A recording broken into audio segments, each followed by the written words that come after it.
Hey guys, what's up? Welcome back to the channel. It's Cynicalex. And listen, I can explain. I know I'm playing World Event, and I know you're probably wondering what is going on. Why is he doing this? Has he begun his villain arc? Is he uploading YouTube videos to torture us? Well, the answer, unfortunately, is no. I'm not in my villain phase. But I actually am playing this game mode unironically, and I have been for the past couple weeks. So I wanted to cover that because a long time ago, on the flip side, I said that World Event was pretty much a waste of time. And I was kind of right, but also kind of wrong, if that makes sense. Probably how a lot of my takes end up, to be honest. But yeah, I was basically a little bit right and a little bit wrong. Now, World Event could definitely be more fun. It could definitely have more rewards, which is what we say about most game modes in Marvel Future Fight, let's be real. But the rewards it does have should not be ignored, especially for players like me who don't have a lot of things to optimize anymore. So this could be taken as sort of like a min-max video. So for those of you who are playing very casually, who don't have extra time to dedicate to the game, especially if you don't have time to dedicate manually playing, because as you can see, there is no autoplay button down at the bottom. Even if you're high VIP, there's no way to whale your way to autoplay here. I have to play this manually and just pray that the characters I get are strong. In this case, we have kind of a weak roster for this World Event. The nice thing is for World Event, you don't have to play it more than twice a day. So you do get like 4 or 5 rotations to choose from because it's every 4 hours or whatever. But on the bad side, you have to sleep at some point. So yeah, I don't like the fact that, just to critique the game mode a little bit, I don't like the fact that you still have to wait like 4 or 5 hours in between world events. I think they should do them more frequently to give players more options for different characters to be played. I still think it's a fun way for newer accounts and free-to-play accounts to experience characters that they've never played before. This is honestly the closest you get to like a live preview, because skill preview, let's be honest, you're fighting against robots. They never actually die. You never get to see the damage numbers. Here you get to see the damage numbers. You get to feel what the character is like with a full build. You get a pretty large arena to sort of play around in. So I kind of like this as the closest thing we have to a live preview or some sort of like DPS testing ground. They could definitely add that in at some point. I don't think they will, let's be real. But yeah, there are things that I like about the game mode, but certainly not why I'm playing it. I'm not playing this game mode for fun. I'm playing this game mode to min-max my account. And so that's where I definitely lost some points in my analysis initially of World Event. I mean, yes, the game mode gets boring very quickly. Yeah, it does, definitely. And yes, the rewards can seem...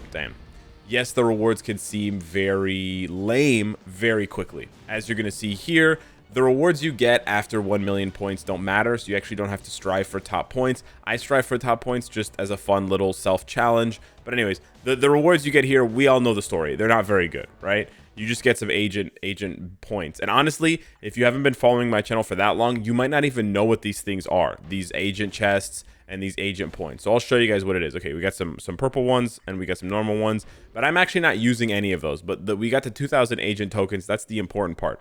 So we're going to get another 2,000 agent tokens once the world event is over. It's got about 2 minutes before it's done.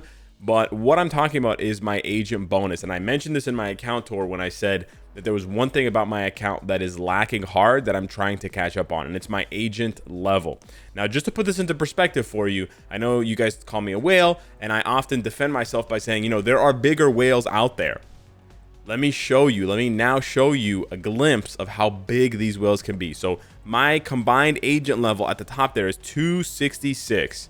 And it's a combination of my agent badge being 207, which is cut off, but you can see here. And then not my agent badge, my hero badge being 207, and then my agent badge being 59. The hero badge is going to be very similar for most players if they have the entire roster. I'm very close to having the entire roster. I just need to transcend Vulture and Sandman. So, I mean, that could probably be like 208, maybe 209 tops, but it's very, very close.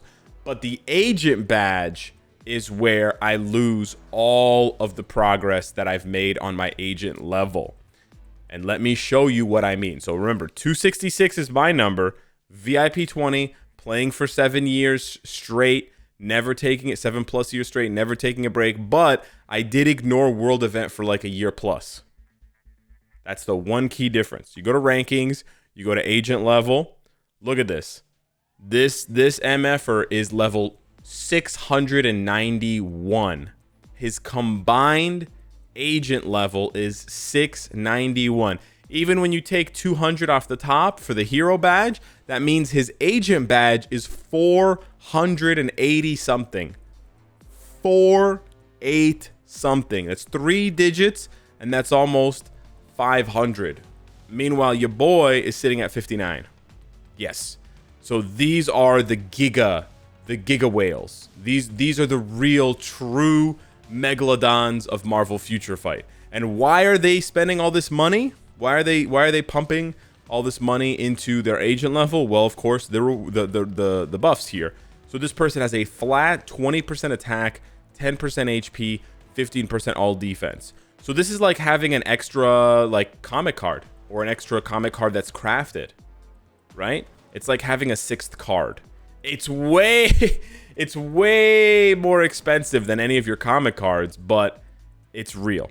So what I've been aiming for is the very bottom tier of that level. I'm not aiming to go into the top 50 because that's crazy.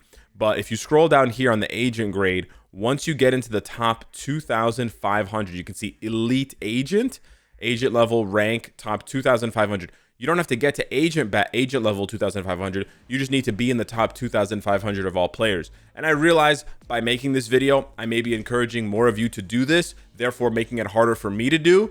That's just the punishment that I will take for not doing this sooner and being lazy myself. But I'm not going to hide this from you guys and give you bad advice in the meantime. And I sort of gave you bad advice a year ago or whatever, 2 years ago, when I said world events trash.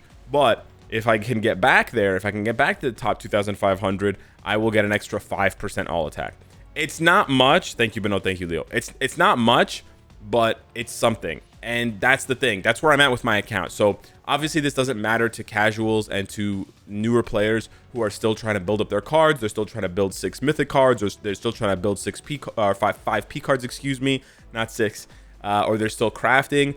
But it does matter to you, because if you have also been ignoring World Event, then you have a chance to start playing World Event now and not make the mistake that I made. Because now, for me to catch up in World Event, I have to basically spend crystals to buy extra agent tokens, which is horrendously down bad behavior.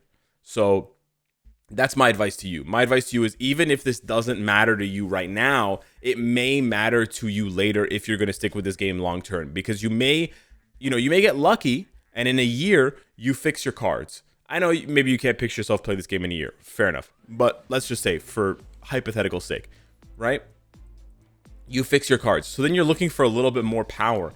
There isn't really a lot of avenues. Once you've built out your characters, you got some CTPs, you got your cards, there aren't really a lot of other avenues for you to increase your power. This is one of the last ones, and it's free. Battle World is free, or sorry, World Event is free to play. It doesn't cost you energy or anything. It just costs you a little bit of time.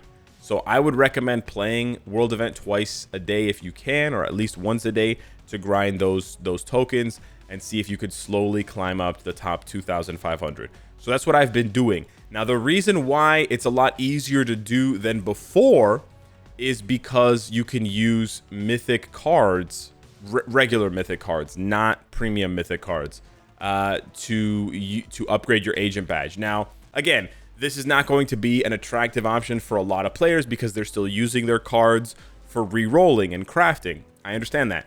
But again, once you get over that hump, and once you're like, you know, I could re-roll this card, but I'm not so like, I might not get good rewards. I might not get a good payout. I might re-roll the card 50 times and end up with worse stats. If you're in that situation, then maybe you want to put those card re-rolls to something else. So I use the card boosts, right? I had about 430. I've been slowly using them as I craft more and more of them. They're a lot easier, you know, it's a lot easier to craft mythic cards now. It's a lot cheaper to craft mythic cards now, so you can have them in a larger abundance. I've been using them on my agent badge, because if you look here, if I use one, it adds that much. I know that doesn't seem like a lot. I know it doesn't seem like a lot, but if you add literally anything else that's mythic, the Uru gives you nothing. you're not going to use an Odin's Blessing, but even if you did, it gives you nothing. Okay, how about a Mythic Obelisk? It gives you even less. How about the Legendary Agent Kit? The Legendary Agent Kit gives you about as much as the card. The Mythic Agent Kit, which you can get randomly from the chests, would give you more. So unless I get a Mythic Agent Kit, I'm basically stuck using the cards. And that's good because I don't want to use anything else. I don't want to use ISO, which gives you less XP anyways. I don't want to use CTPs or premium cards. Like, I don't want to use any of this stuff. So I don't recommend using any of this stuff. I only recommend using the cards. But I use the cards here.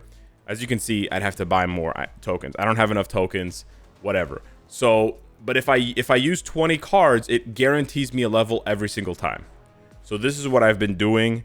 This is how I've been spending my cards, and this is how I've been playing World Event. So I wanted to make a video on this to show this to you guys, to explain sort of, you know, and also to highlight that the mistake I made essentially where I sort of poo-pooed all over World Event, but then I didn't see the long-term, you know, I mean, it's only 5% all attack, so I don't want to exaggerate it. But at this point in my account, there's really nothing else I can do, right? The only other thing I can do, realistically, is get the final collection, the final card collection for the Korean art book cards to get 3% attack. Honestly, this is more expensive in terms of spending crystals trying to pull one card than it is to just play World Event. So I was like, why am I, like, if I can justify spending the money and spending the crystals to gamble for this, then I should at least be putting the time in to play World Event to get the agent tokens to upgrade that thing for free, because it's all free, right? Like, I farm Phoenix Feathers and Emcron crystals for free, right? I just use energy for that, but it also gives me gold, so I'm gonna farm it anyways. And then I use the feathers to craft cards, and then I just use the cards. I smash the cards into that thing to get my agent level up. Again, not necessarily an attractive option for most players, but I do know players who, they don't have the best cards, but they also don't want to mess with them anymore. So at this point, they're just stockpiling extra mythic cards. So maybe if you're stockpiling extra mythic cards, you have a couple of other options now for what you can do with it. For those of you who are like me and really don't have anything to do with the cards, and you've saved up 200, 300, 400, and you don't want to gamble with RNG, this is a non-RNG way of buying more power. And the nice thing is you don't have to spend money. So yeah, I was wrong in a way about World Event. I still think the game mode could be better. It'd be better if it dropped energy or if it dropped gold. It would definitely then be a must play for all players. I don't think it's a must play for all players just yet. But yeah, at this point, I was originally rank 4,000 on my agent level ranking before I started paying attention to this about 2 weeks ago. And now I've gone up about 900 ranks. So I'm pretty close already to top 2,500. I should get there before like Black Friday. And in the meantime, I'll just, you know, let you guys know how many cards it ends up costing me. And if we get into any, you know, shenanigans along the way. But yeah, I just want to make this video real quick for you guys to show you and to illustrate that you're never really done in this game. You're never really done. I mean, some of you might be done. I mean, Moonbro quit. But in terms of like grinding, you're never, there's always something to grind in this game. It's crazy if you want, of course. Anyways, hit me up in the comments down below. Let me know what you think. Thanks so much for watching. Smash the like button, and I'll see you in the next one. Take care.